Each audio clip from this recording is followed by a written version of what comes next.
ikki ko'ra 100 tak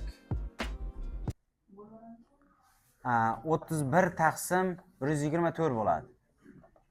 Logaritm 2 ko'ra 124 31 ga bo'lsa necha bo'ladi? 4.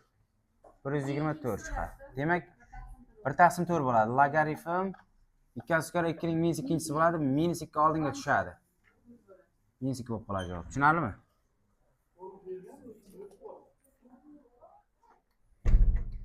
Xo'sh, ketdik. Buni tushundilaring-a? 53 dan keyin logaritm 2 ko'ra 2 taqsim 3 ko'ra 16, logaritm 2 taqsim 3 ko'ra 81 deyapti. Qaranglar, bo'linmada minus bo'lsa bo'linma bo'larmidi? Qaranglar, xossasini eslataman.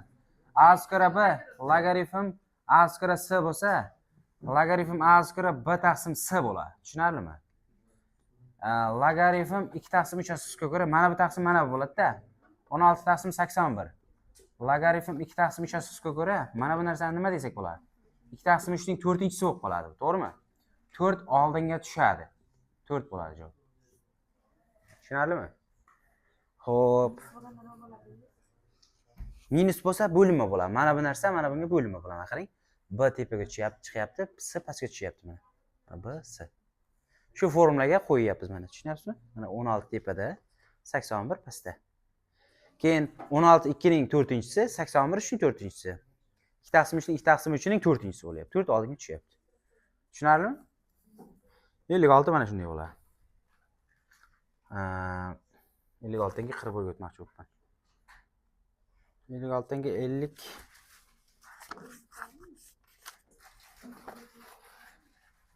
59 qaranglar. Endi ikkitasi bittada kelyapti. Logaritm 6 ko'ra 40. Kim? U kasal ekan, hozir gripp bo'lib qolibdi. 59 tak logaritm 6 ko'ra 22 plus logaritm 6 ko'ra 18. Mana bu qanday ishlasak bo'ladi buni? Logaritm 6 ko'ra 44 taqsim 22 plus logaritm 6 ko'ra 18 bo'lyapti. Buni logaritm 6 ko'ra 2 deyman plus logaritm 6 ko'ra 18 javob. Logaritm a ko'ra 6 ko'ra 36 bo'ladi. Bu degani nima degan? 6 ko'ra 6 ning kvadrati. Ancha kuchli bo'lib ketibsiz-a, Shahlo? 66. 5 ko'ra logaritm 5 ko'ra 12. Buni qanday ishlasa bo'ladi? Mana buni bu yerga, buni bu yerga o'tkazib qo'yamiz. 12 logaritm 5 ko'ra 5. 12 ning nimasi bo'ladi? Birinchisi bo'ladi. Javob 12 chiqadi. Все. Tushunarlimi? 66 mana shunday bo'ladi. Endi 70 qaranglar. Hamma ko'rinyaptimi? Y darajasida ln, y darajasida 12 deyapti.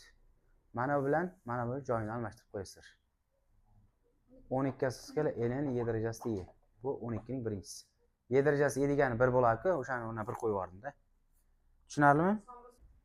4 ko'ra logaritm 2 ko'ra nechini ishlatdik? Ildiz ostida 7 bo'lyapti. Endi buni nima qilsak bo'ladi, qaranglar. 4 ni aslidan gaplashmay turinglar. 4 ni 2 ning kvadrati deyman. Logaritm 2 ko'ra ildiz ostida 7 bo'ladi. Mana bu bilan mana shuni almashtirib qo'ysizlar bo'ldi joyini. Tushunarlimi? Ildiz ostida 7 ning kvadrati logaritm 2 ko'ra 2 bo'ladi. Mana 2 o'qis harf ketadi baribir. Ildiz ostida 7 ning kvadrat javobi 7 bo'lib qoladi mana ki. Tushunarlimi? 70 72 ketdi. 77 endi qaranglar. 77 da 6 logaritm 6 ning 1 taqsim 3-inchisi 5. Qaranglar. Endi nima qilsak bo'ladi bu yerda? Bu yana buni bu yerga, buni bu yerga. Shunaqa shaklda kelsa, bu kelaversa, joyini almashtirish ideyasi. Tushunarlimi? Sabrina, shunga qarayapsizmi?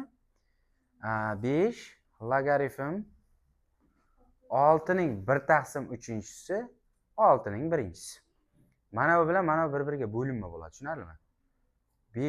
5 ning 1 taqsim 1 ni 1 taqsim 3 ga bo'lamiz. 1 ko'paygan 3 taqsim 1 bo'lib qoladi. 3 ta logaritm 6/6 bo'lib qoladi. Mana bu bilan bo'linma bo'lgani uchun. Tushundingmi? Keyin nima bo'ladi? 5 ning 3-chisi. 125 bo'ladi javobimiz. Tushunarlimi? 77 mana shunday-da bolalar. 83. 10 ning birinchisi minus LJ 10/2. 10 ning birinchisi taqsim 10 ning LJ 10/2-chisi bo'ladi. Mana bu bilan mana bu joyini almashtirib qo'yasizlar. Bo'ldi. 10 ning birinchisi taqsim 2 LJ 10/10. 10 taqsim 2 qoladi. Mana 10/10 degani 1 deb beradi. Javob 5. Demak, qaranglar. 86. 4 ning 2 minus logaritm 4/3. 2 ning 3-chisi minus logaritm 2/6. Demak, qaranglar, mana 4 ning kvadrati taqsim 4 ning logaritm 4/3 bo'ladi, to'g'rimi? Mana bu narsani nima deymiz? 2 ning 3-chisi taqsim 2 ning logaritm 2/6 bo'ladi. Keyin qaranglar. Bu degani mana bu 16 bo'ladi, to'g'rimi? 4 ning kvadrati 16 mi? Mana bu 4 bilan 3 joyini almashtirsa 3 qolib ketadi bu yerda. To'g'rimi? 4/4 degani nima bo'ladi? 1 ni beradi. 3 ning birinchisi 1-ku, Shahriyar, to'g'rimi? 8. Mana 2 ning kubi 8 bo'ladi. Mana bu yerda 6 bilan 2 ning joyi almashadi, bu yerda 6 qoladi. Mana shuni bo'lish kerak bo'ladi keyin. 6 bilan 3 ketadi. 8 bilan 16 ketadi. Xullas, nima bo'ladi? 16 taqsim maydalab ishlaylik, endi hamma tushunsin. 8 taqsim 6, 16 taqsim 3 ko'paygan 6 taqsim 8 bo'lib qoladi. 2 qisqarsa bu yerda 2 qoladi. Bu bilan qisqarsa bu yerda 2 qoladi. 2 bilan 2 ko'paysa javob 4 bo'ladi javob. Tushundikmi?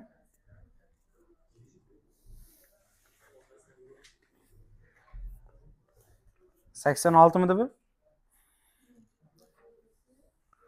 Tushundilarmi? Bunaqa taktikasini ana shunaqa ishlaysizlarda xullas. 91. 125 eng qiyin misollardan bittasi mana shu deb qaraladi. Shuning uchun e'tibor berib qarab turinglar.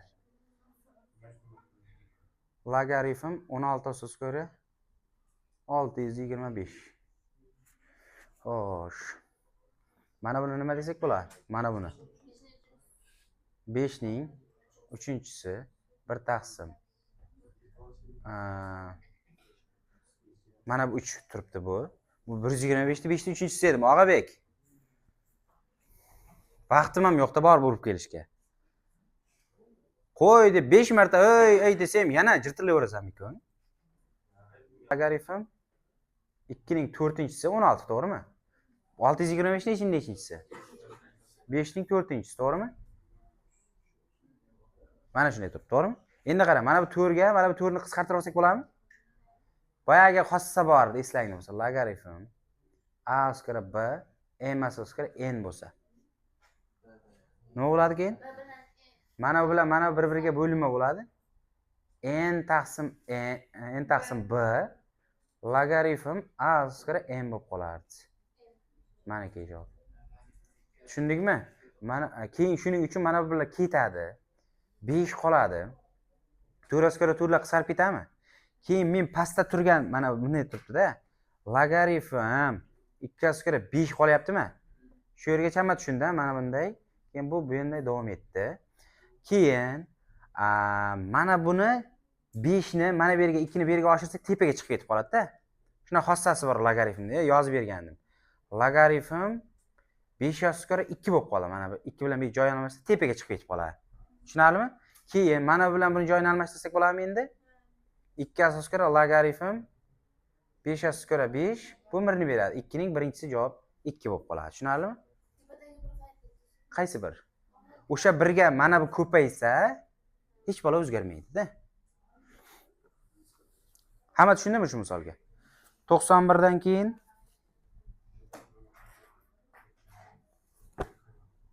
96 qaranglar.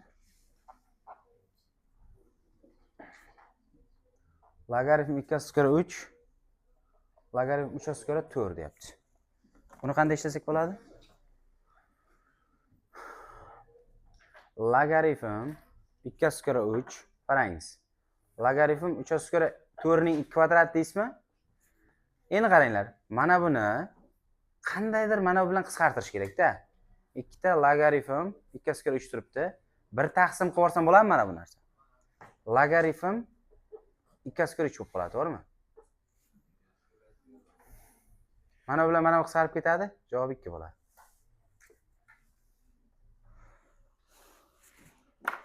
Xo'sh. Tak, davom ettiraylik-da. Endi mana bu yuzni ko'rsataman bolalar sizlarga. Zulxoya, qarab turing. Bilaman, uyga vazifani hozir qilyapsiz. YouTubedan ko'chirib. Logaritm 2/3 logaritm 3/4 logaritm 4/5 logaritm 5/6 logaritm 6/7 logaritm 7/8 to'g'rimi? Qaranglar, buni qanday ishlasak bo'ladi?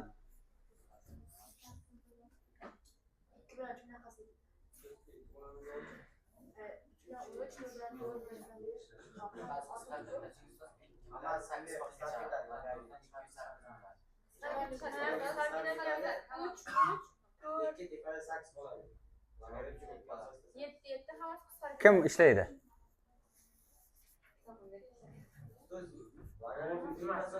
Men maydalab ishlab ko'rsatay sizlarga. Endi prosta sizlar javob o'sha, to'g'ri aytyapsizlar. O'shangacha qanday borishdi? Formula anosini maydalab ishlash. Mana bu narsani nima deb bilsak bo'ladi? Logaritm 3/2 deb yozsam bo'ladimi? Keyin mana bu ikkovini-chi? Logaritm 5/6 turibdi. Bu narsani logaritm 5/4 deb turibdi. Bu narsani logaritm 7/8 taqsim logaritm 7/6 deymiz. To'g'rimi? Buni shunaqa deb yozib olyapman. Ko'paytirib turibdi, farqi yo'q, qilsa bo'ladi anchunday. Keyin men mana bu narsani 2/3 edi-ku, farangiz. Men buni 3 ni bu yerga, 2 ni bu yerga o'tkazib yubordim, shunda pastga tushib ketadi o'sha narsa. Keyin mana bu narsa nimani berardi bizga? Va xossa bordi. Logaritm a/m logaritm m qandaydir k/m deydi, k/m logaritm k/a bo'lib qolardi. Mana bu xossa esingizga tushyaptimi? Hozir mana bu menga tushib turibdi-da.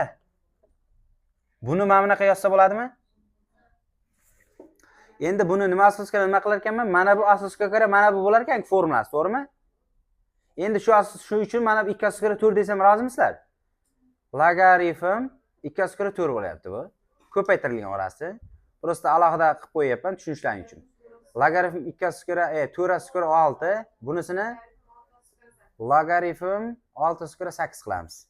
Endi buni yana mana bu ikkovini keltiramiz. Logaritm 4/6 taqsim logaritm 4/2 deymiz. Logaritm 6/8. Mana bu ikkovini yana shunga keltiramizmi mana bu formulaga? a/m ga mana 2/6 qilaman. Logaritm 2/6 logaritm 6/8. Bu narsani logaritm 6/8 logaritm 6/2. Bu narsani logaritm 2/8 qilamiz. Logaritm 2/2 ning 3-chisi 3 oldinga tushib ketadi. Javob 3 bo'ladi. Tushundikmi? Ha? 100 gacha mana shunday ishlashing kerak. Endi qarang, 50 tasini qolganini o'tdik. Hozir 50 tasini ishlab bering, men yana qaranglar, 20 minut qolganda eslatinglar, buni to'xtatib qo'yaver. 20